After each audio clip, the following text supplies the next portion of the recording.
V Ljudskem vrtu se je predstavil novi trener, gre za 50-letnega hrvaškega strokovnjaka Damirja Krznarja, ki ga je kot igralca, pa tudi kot trenerja zaenkrat obeležil zagrebški Dinamo. Zdaj pa si nadejamo, da bo podoben pečat pustil tudi v NK Mariboru.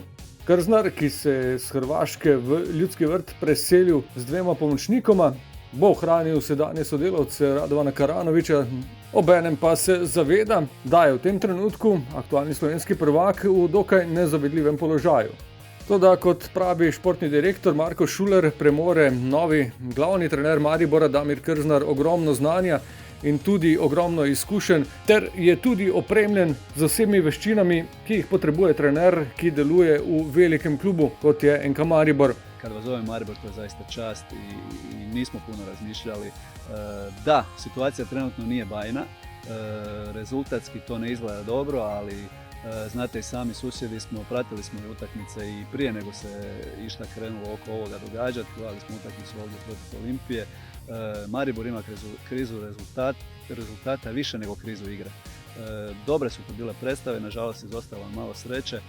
Kako to kod nas biva uvijek glavom platiti trener.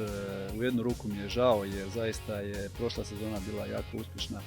Izazov je za nas Maribor zato jer je Maribor sličan klubu u kojem smo radili do sada, a to je Dinamo, znači konstantno imperativ rezultata, imperativ borbe za pobjede i samo je pobjeda ono što se računa.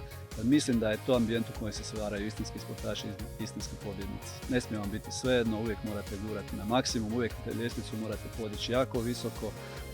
Maribor će doći na svoje stare staze, sigurno staze slave.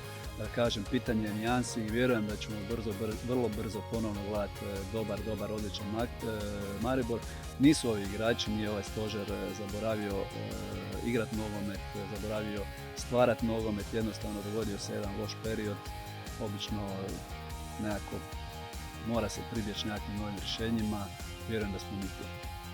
Krznar je svojo ekipo že opravil prvi trening z moštvom, ga dodobra še nekoliko bolje spoznal in ga še bo v naslednjih dnevih. Časa za pripravo na naslednjo tekmo sezone, ki bo v četrtek v Ljudskem vrtu, prva tekma play-offa kvalifikacij za konferenčno ligo, pa je relativno malo.